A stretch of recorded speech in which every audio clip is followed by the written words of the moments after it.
السلام علیکم ورحمۃ اللہ وبرکاتہ۔ اوتھینٹیکیشن آف اسلام میں خوش آمدید۔ کیسے ہیں آپ سب؟ امید کرتی ہوں خیریت سے ہوں گے۔ آج کا میرا ٹاپک ہے کہ جن چیزوں کا ثواب مرنے کے بعد بھی رہتا ہے اس کے بارے میں حضور صلی اللہ علیہ وسلم نے کیا فرمایا کہ وہ کون کون سی چیزیں ہیں جن کا ثواب مردے کو مرنے کے بعد بھی ملتا رہتا ہے۔ تو چلیے اپنی ویڈیو کو سٹارٹ کرتے ہیں۔ اگر آپ میرے چینل پر نیو ہیں تو میرے چینل کو سبسکرائب کر دیجئے اور میری ویڈیوز کو لائک اینڈ شیئر کر کے صدقہ جاریہ میں اپنا حصہ ڈال لیجئے اور بیل آئیکن کو ضرور پریس کر دیجیے گا تاکہ میری ہر آنے والی ویڈیو آپ تک پہنچ سکے۔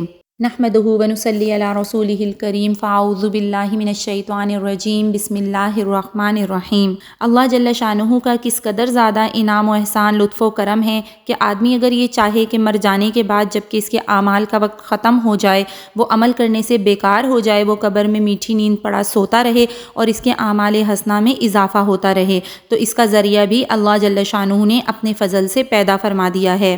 حضور اقدس صلی اللہ علیہ وسلم کا پاک ارشاد ہے کہ جب آدمی مر جاتا ہے تو اس کے اعمال کا ثواب ختم ہو جاتا ہے، مگر تین چیزیں ایسی ہیں جن کا ثواب مرنے کے بعد بھی ملتا رہتا ہے۔ ایک صدقہ جاریہ، دوسرے وہ علم جس سے لوگوں کو نفع پہنچتا رہے، اور تیسرے صالح اولاد جو اس کے لیے مرنے کے بعد دعا کرتی رہے۔ اب اس حدیث میں بیان کی گئی تینوں چیزوں کی تفصیل آپ کے ساتھ شیئر کر رہی ہوں۔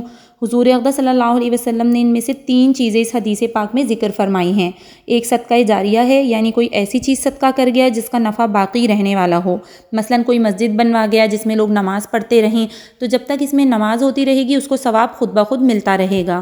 اسی طرح کوئی مسافر خانہ، کوئی مکان کسی دینی کام کے لیے بنوا کر وقف کر گیا جس سے مسلمانوں کو یا دینی کاموں کو نفع پہنچتا رہا، تو اس کو اس نفع کا ثواب ملتا رہے گا۔ اسی طرح کوئی کنواں کھدوا دیا کہ جب تک لوگ اس سے پانی پیتے رہیں گے، وضو وغیرہ کرتے رہیں گے، اس کو مرنے کے بعد بھی اس کا ثواب پہنچتا رہے گا۔ ایک اور حدیث پاک میں حضور صلی اللہ علیہ وسلم کا ارشاد ہے کہ آدمی کے مرنے کے بعد جن چیزوں کا ثواب اس کو ملتا رہتا ہے، ایک تو وہ علم ہے جو کسی کو سکھایا ہو اور اشاعت کی ہو، اور وہ صالح اولاد ہے جس کو چھوڑ گیا ہو، اور وہ قرآن شریف جو میراث میں چھوڑ گیا ہو، اور وہ مسجد ہے اور مسافر خانہ ہے جن کو بنایا ہو، اور نہر ہے جو جاری کر گیا ہو، اور وہ صدقہ ہے جس کو اپنی زندگی اور صحت میں اس طرح دے گیا ہو کہ مرنے کے بعد اس کا ثواب ملتا رہے۔ ثواب ملتا رہے کا مطلب یہ ہے کہ صدقہ جاریہ کے طور پر دے گیا، مثلا وقف کر گیا ہو، اور علم کی اشاعت کا مطلب یہ ہے کہ کسی مدرسے میں چندہ دیا ہو، یا کوئی دینی کتاب تالیف کی ہو، یا پڑھنے والوں کو تقسیم کی ہو، یا مسجدوں اور مدرسوں میں قرآن پاک یا کتابیں وقف کی ہوں۔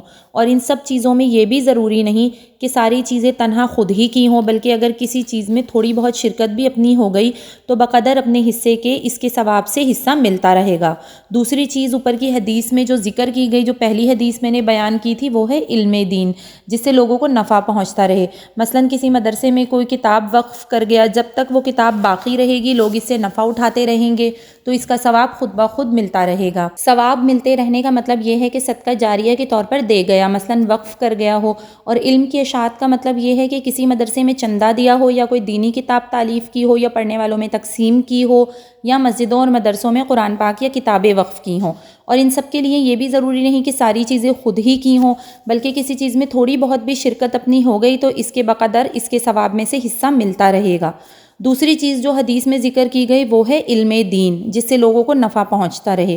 مثلا کسی مدرسے میں کوئی کتاب وقف کر گیا، جب تک وہ کتاب باقی رہی اس سے لوگ فائدہ اٹھاتے رہے، نفع اٹھاتے رہے، تو اس کا ثواب خود بخود ملتا رہے گا۔ کہ اسی طرح کسی طالب علم کو اپنے خرچ سے حافظ قرآن یا عالم بنا گیا، جب تک اس کے علم و حفظ سے نفع پہنچتا رہے گا، چاہے وہ حافظ اور عالم خود زندہ رہے یا نہ رہے، اس شخص کو اس کا ثواب ملتا رہے گا۔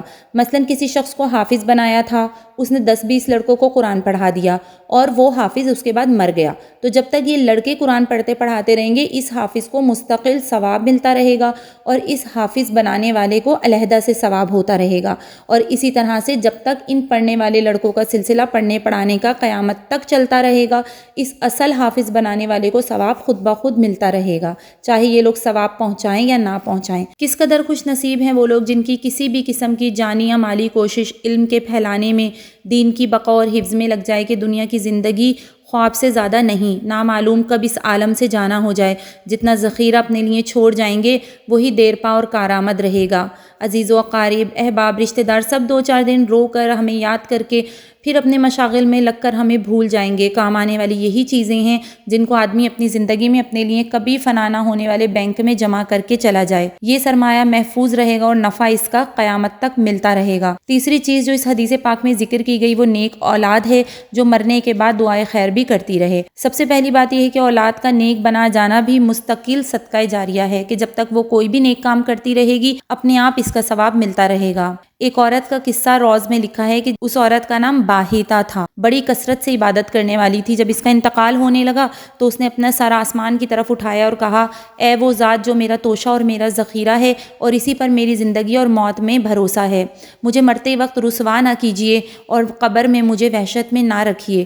جب وہ انتقال کر گئی تو اس کے لڑکے نے یہ اہتمام شروع کر دیا کہ ہر جمعے کو وہ ماں کی قبر پر جاتا اور قرآن شریف پڑھ کر اس کو ثواب بخشتا تھا اور اس کے لیے اور سب قبرستان والوں کے لیے دعا کرتا تھا۔ ایک دن اس لڑکے نے اپنی ماں کو خواب میں دیکھا اور پوچھا کہ اماں تمہارا کیا حال ہے؟ ماں نے جواب دیا، موت کی سختی بڑی سخت چیز ہے، میں اللہ کی رحمت سے قبر میں بڑی راحت سے ہوں، ریحان میرے نیچے بچھی ہوئی ہے، ریشم کے تکیے لگے ہوئے ہیں، قیامت تک یہی برتاؤ میرے ساتھ رہے گا۔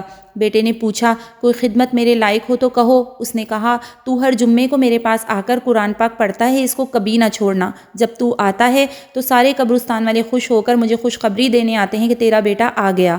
مجھے بھی تیرے آنے کی بڑی خوشی ہوتی ہے اور ان سب کو بھی بہت خوشی ہوتی ہے۔ وہ لڑکا کہتا ہے کہ میں اسی طرح ہر جمعے کو اہتمام سے جاتا تھا۔ ایک دن میں نے خواب میں دیکھا کہ بہت بڑا مجمع مردوں اور عورتوں کا میرے پاس آیا۔ میں نے پوچھا، تم کون لوگ ہو، کیوں آئے ہو؟ وہ کہنے لگے کہ ہم فلاں قبرستان کے آدمی ہیں، ہم تمہارا شکریہ ادا کرنے آئے ہیں۔ تم جو ہر جمعے کو ہمارے پاس آتے ہو اور ہمارے لیے دعائیں مغفرت کرتے ہو، اس سے ہم کو بڑی خوشی ہوتی ہے، اس کو جاری رکھنا۔ اس کے بعد سے میں نے اور زیادہ اس کا اہتمام شروع کر دیا۔ اسی طرح ایک اور عالم ہیں، وہ فرماتے ہیں کہ ایک شخص نے خواب میں دیکھا کہ قبرستان کی سب قبریں ایک دم شق ہو گئیں، یعنی کھل گئیں، اور مردے ان میں سے باہر نکل کر زمین سے کوئی چیز جلدی جلدی چن رہے تھے، لیکن ایک شخص فارغ بیٹھا تھا، وہ کچھ نہیں چنتا تھا۔ میں نے اس کے پاس جا کر سلام کیا، اس سے پوچھا کہ یہ لوگ کیا چن رہے ہیں؟ اس نے کہا کہ جو لوگ کچھ صدقہ، دعا، درود وغیرہ کر کے اس قبرستان والوں کو بھیجتے ہیں، اس کی برکات سمیٹ رہے ہیں۔ میں نے کہا، تم کیوں نہیں چنتے؟ اس نے کہا کہ مجھے اس وجہ سے استغنا ہے کہ میرا ایک لڑکا ہے جو فلاں بازار میں زلابیہ ہوتا ہے ایک حلوہ جو منہ کو چپک جاتا ہے، تو زلابیہ بیچا کرتا ہے۔ وہ روزانہ مجھے ایک قرآن پڑھ کر بخشتا ہے۔ میں صبح کو اٹھ کر اس بازار میں گیا، میں نے اس نوجوان کو دیکھا کہ وہ زلابیہ فروخت کر رہا ہے اور اس کے ہونٹ ہل رہے ہیں۔ میں نے پوچھا، تم کیا پڑھ رہے ہو؟ اس نے کہا، میں روزانہ ایک قرآن پاک ختم کر کے اپنے والد کو ہدیہ پیش کرتا ہوں۔ اس قصے کے بعد میں نے ایک مرتبہ پھر اس قبرستان کے آدمیوں کو اسی طرح خواب میں کچھ چنتے ہوئے دیکھا۔ اس مرتبہ اس شخص کو بھی چنتے دیکھا جس سے پہلی مرتبہ بات ہوئی تھی۔ پھر میری آنکھ کھل گئی، مجھے اس پر بہت تعجب تھا۔ صبح اٹھ کر میں پھر اس بازار میں گیا جہاں اس کا لڑکا زلابیہ فروخت کیا کرتا تھا۔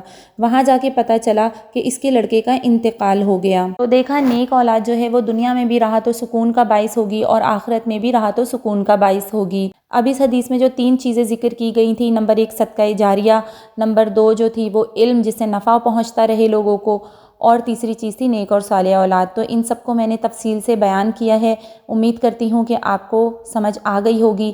آخر میں اس دعا کے ساتھ اپنی ویڈیو کو ختم کرتی ہوں کہ اللہ تعالیٰ ہمیں دنیا کی فکروں سے آزاد کر کے ہمیں آخرت کی فکر نصیب فرما دیں، اور اللہ پاک ہمیں ایسا بنا دیں کہ ہم اپنی آخرت کے لیے کچھ ذخیرہ یہاں سے جمع کر کے لے جائیں۔ اللہ پاک ہم سب کو کہنے سننے سے زیادہ عمل کی توفیق عطا فرمائے، آمین ثم آمین۔ اسی طرح کی اور بھی بہت ساری اوتھینٹک انفارمیشن کے لیے دیکھتے رہیے اوتھینٹیکیشن آف اسلام۔ السلام علیکم ورحمۃ اللہ وبرکاتہ۔